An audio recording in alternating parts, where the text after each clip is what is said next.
E aí, galera do nono ano, professor Jairo chegando para mais uma aula de arte e o nosso último capítulo desse livro da unidade 4, que tem como título Arte, Isso Tem Futuro. Nessa unidade nós estamos trabalhando dança, trabalho ou diversão. Durante todo esse livro nós tivemos a oportunidade de levar até vocês temas importantes como artista, profissão ou diversão. Quem canta seus males espanta, quem quer ser ator e o último, dança, trabalho e diversão. Tivemos a oportunidade de trazer para vocês algumas profissões que estão dentro desse contexto da arte. Trouxemos aqui artistas que compõem o quadro da música, também trouxemos artistas que compõem o canto, falamos um pouco sobre artistas que fazem parte desse contexto da musicalidade e também entramos na área do teatro, falamos de artistas que compõem as artes cênicas, não só o ator ou a atriz, mas como outros profissionais que estão inseridos ali aquele espaço de arte. E agora falando sobre artistas que estão envolvidos com a dança. Então nós vamos trazer algumas informações para vocês a partir de agora nessa aula. Nesse último capítulo, como já trouxe na aula passada, nós estamos trabalhando com a dança dentro da perspectiva profissional. Então vamos lá. Nesse capítulo diz o seguinte: dançar também é profissão, corpo como instrumento de trabalho, profissionalização da dança e dança-terapia. Então nós temos aqui algumas informações que elas precisam ser vistas, né? Elas precisam ser analisadas de uma forma bem calma, de uma forma que você possamos compreender. Nós falamos sobre a dança que traz o trabalho, né, que ali é importante, e se pergunta, traz o trabalho, traz a diversão. E a pergunta é, dança, trabalho ou é diversão? Nós falamos um pouco sobre isso, né? Apresentamos que o texto vai dizer que, porém, um profissional de dança tem um árduo trabalho diário para conseguir se expressar por meio da dança. Assim como em qualquer profissão, é necessário estudar, ler, treinar.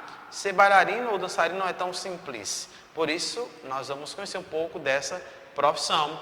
E aqui nós passamos a falarmos sobre a dança como profissão, né? Trouxemos aí algumas datas importantes em relação à dança. Eu quero ir um pouquinho mais à frente para que você possa compreender. Aqui nós estamos falando sobre a bailarina Isadora Duncan, 1877-1927, que é considerada a precursora da dança moderna. Suas danças rompiam com as rígidas posições do balé clássico e propunham uma dança com movimentos livres, espontâneo e improvisado. Em vez de sapatilha nos pés, ela dança com os pés descalços, os cabelos soltos e vestida com uma longa túnica de tecido leve. Ela também se inspirou na arte da Grécia Antiga. Em alguns dos movimentos lembravam as posturas das esculturas gregas. Então, nós estamos trabalhando com um capítulo em que esse capítulo ele traz essa abordagem justamente sobre a dança, né? De onde as pessoas buscam informações ou inspiração para desenvolver um trabalho específico. E esse foi o caso da Isadora, que ela vai lá e busca informações na postura das esculturas gregas. Então ela realiza o seu trabalho tirando um pouco daquela ideia rígida das posições do balé clássico, e ela começa a propor uma dança com movimentos livres, movimentos espontâneos e, claro, a improvisação, que chega nesse momento como algo importante para complementar o trabalho dessa bailarina, né? Vamos um pouquinho mais à frente sobre outras informações. Corpo como um instrumento de trabalho. Nós vamos falar sobre esse assunto hoje. O instrumento de trabalho de um dançarino é o corpo, assim como nós falamos durante todo esse livro, que cada profissão ela vai ter um instrumento específico. No caso do canto, né, você vai ter ali a voz, tá? E entre outras profissões. O instrumento de trabalho do dançarino, é o corpo. Quando o nosso instrumento de trabalho somos nós mesmos. o cuidado com o corpo deve ser muito grande. Por isso, os profissionais da dança devem sempre fazer determinados exercícios de aquecimento e preparação corporal antes de comemorarem seus anseios. Um dos aspectos da preparação corporal que sempre deve ser feita é o alongamento.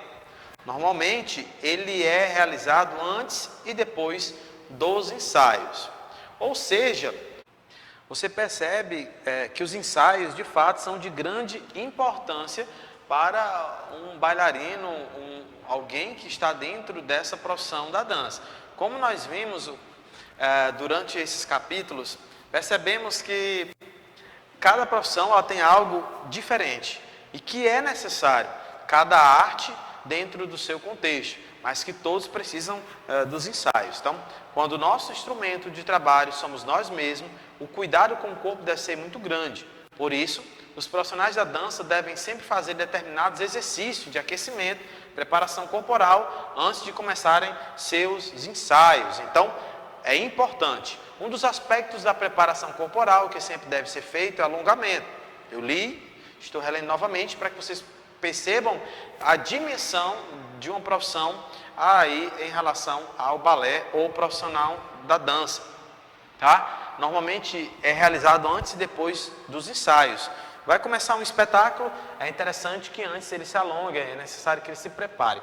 Por que nós estamos falando sobre isso, professor? Porque nós não conhecemos as diversas profissões que estão voltadas dentro do campo da arte.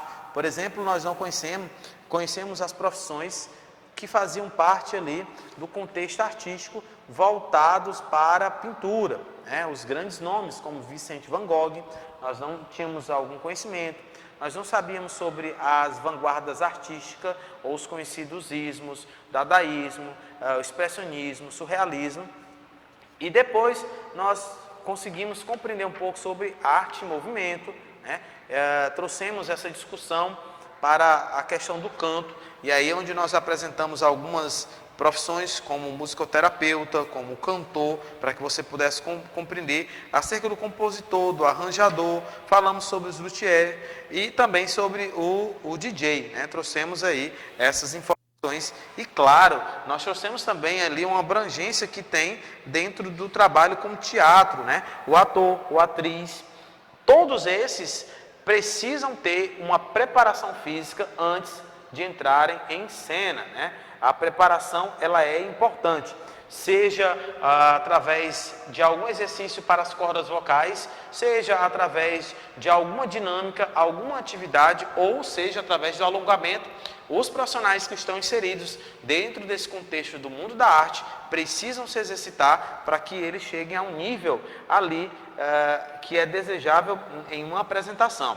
Também nós falamos de diretor de produção teatral, falamos sobre dramaturgo, cenógrafo, sobre diretor, sonoplasta, figurinista, iluminador, maquiador e, claro, o grande elenco que são os atores. E agora falando sobre a dança, sobre a diversidade do artista, do profissional inserido no campo da arte.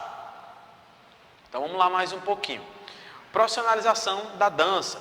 O balé profissional oficializou-se em 1713, quando Luís XIV regulamentou a Ópera de Paris, uma companhia permanente de dança formada por 10 homens e 10 mulheres.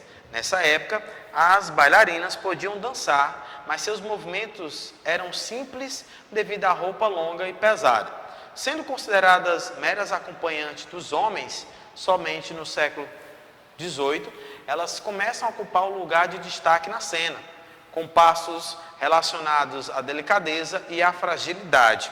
Olhem que interessante esse texto sobre a profissionalização da dança. Nós estamos conhecendo essas profissões e óbvio que é interessante perceber como aconteceu. Aqui o balé torna-se profissional a partir de 1713. Então começa-se um novo processo do balé, quando Luís XIV começa a regulamentar a Ópera de Paris. O texto vai dizer que as bailarinas, elas podiam ter, né, dançar ali seus movimentos que eram simples, devido à quantidade de roupa, né, que elas utilizavam. Então, elas eram ali consideradas meras acompanhantes dos homens. Então, quem tinha todo o destaque eram os homens. Somente no século XVIII, elas começam a ocupar, está aqui o século, elas começam a ocupar um lugar de destaque na cena, com passos relacionados à delicadeza e à fragilidade. Tudo vai mudando com o passar do tempo. Por um tempo, o bailarino ocupou a função de suporte da bailarina, auxiliando no destaque dos movimentos, tá? Então você consegue perceber. Para encerrarmos nossa aula, é interessante compreendermos sobre o que o Conexão vai trazer. Ele diz o seguinte: a dança é uma expressão de cada época e sociedade, refletindo seus preconceitos e seus estereotipos.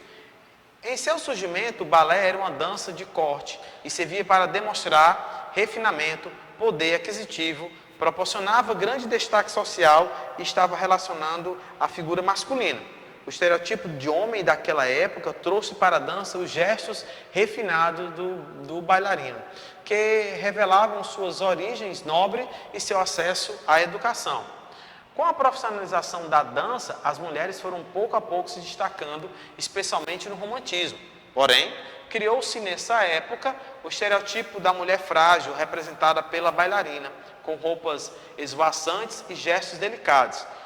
Nos bailes repertórios, apesar de a bailarina ser personagem principal, a mulher era sempre frágil e salva por um homem. São exemplos de alguns espetáculos aqui: A Bela Adormecida, Gisele, Copélia, entre outros. São grandes espetáculos que trazem aí a história da arte através da dança, ou seja, através do balé.